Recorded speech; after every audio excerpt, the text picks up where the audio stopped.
langsung deh bumi. Masalah supranatural. Langsung Terus deh, baru orang tuh pada bahas suka. buku. Iya, orang semua suka deh gitu-gitu deh. Apalagi yang apa? Bomo-bomo, kalau luar bilangnya bomo. Apa tuh Bumo? Ya itu gaib-gaib. Oh. Film kita kan senangnya gaib semua. Kayak nggak ada tema lain gitu.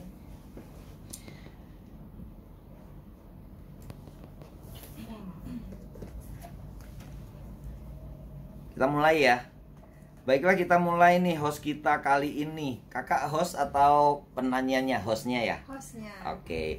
Baiklah, kita mulai nih host kita kali ini, Kakak Yuliani, Master of Energy. Silahkan memperkenalkan diri. Iya, perkenalkan saya Ibu Yuliani.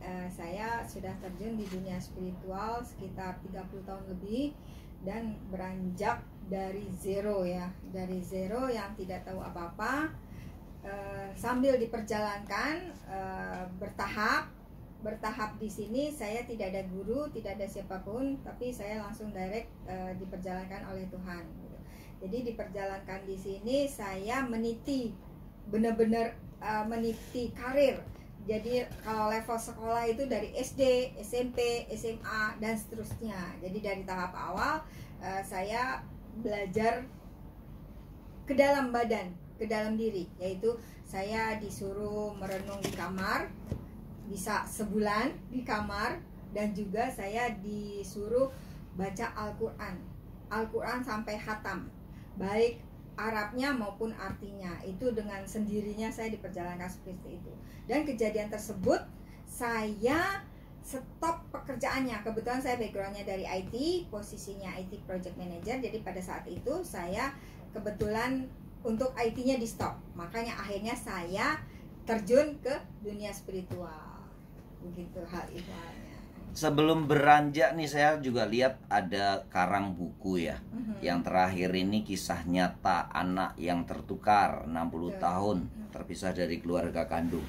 Udah berapa buku nih Kak yang udah dibikin? Kurang lebih sih baru 2. Oh, 2. Yang pertama keliling India dan Nepal, temanya traveling selama 2 bulan ala backpacker. Dan sekarang baru terjun ke dunia spiritual, yaitu anak yang tertukar.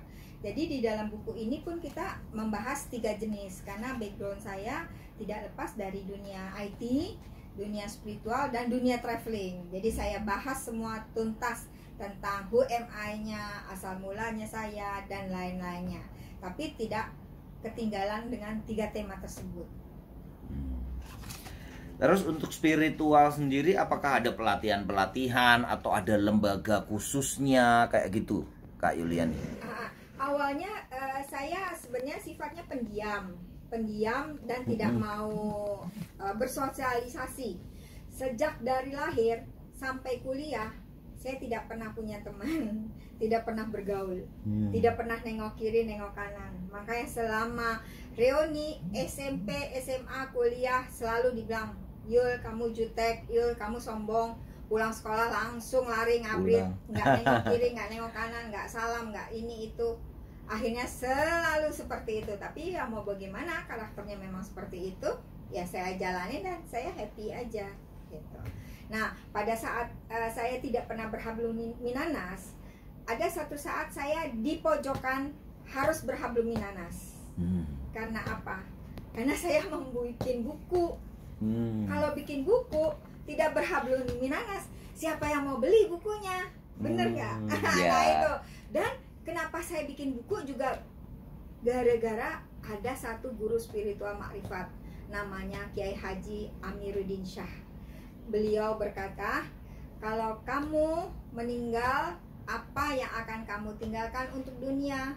Kalau tidak berupa buku, hanya bukulah yang kamu bisa tinggalkan. Kalau gajah meninggalkan gading, manusia meninggalkan buku. Nah disitulah saya terbesit, yang mana cobaannya cukup besar. Karena saya kalau menulis itu harusnya kan duduk manis. Nah saya orangnya pecicilan, tidak pernah duduk manis. Nah ini benar cobaan, saya duduk hari ke hari untuk membuka buku tersebut. Selain itu saya juga berinisiatif membuka diri, belajar membuka diri untuk masyarakat. Akhirnya begitu saya bikin buku, akhirnya saya membuat komunitas di Facebook namanya Solo Traveling dan Yayasan Healing Indonesia dan Internasional. Jadi memang saya hobinya dua, spiritual dan traveling. Saya bikin Facebooknya Solo Traveling karena saya sering solo traveling kemanapun juga, dan juga saya spiritual. Akhirnya saya buka Healing Indonesia Internasional dengan asumsi dan hayalan bisa sampai ke internasional, tidak hanya di Indonesia saja. Nah, boleh di-spill nih Kak, kapan kira-kira ada rencana untuk pelatihan lagi dan berapa biayanya? Oke, di dalam grup Facebook sebenarnya saya sebagai leader atau pimpinan, saya membawahi anak buah semua dan sudah mempunyai member dari Sabang sampai Merauke maupun sampai luar negeri. Itu passion kita, pasien kita. Jadi passion kita ini saya suka membagi-bagi kepada anak buah semua. Saya jarang turun tangan karena saya pikir saya sudah sebagai master, saya nggak perlu turun tangan langsung. Akhirnya semua anak buah semua, tim saya yang nanganin semua ya, yang nanganin semua passion. Kecuali kalau memang ada yang direct minta tolong ke saya, nggak ada masalah. Nah setelah itu saya membuka Facebook itu sudah 5 tahun. 5 tahun. Akhirnya karena berhubung saya energinya terlalu tinggi, sedangkan anak buahnya keteter dengan energi saya, nggak nyampe. Akhirnya saya kecapean. Saya nanganin semuanya dari A sampai Z, nyari tempat, nyari istilahnya baksos yang udah cukup banyak, udah 10 lebih, sampai ke Jawa kemana kita ngadain baksos gitu. Baksos tuh berupa apa? Pengobatan, healing, transfer energi, semua. Jadi lagi itu kita pernah keluar Jawa, dia dalam rangka bumi perayaan bumi Indonesia. Nah pada saat itu kita hadir ke mereka, mereka antusias sekali, bisa sampai ratusan pasien.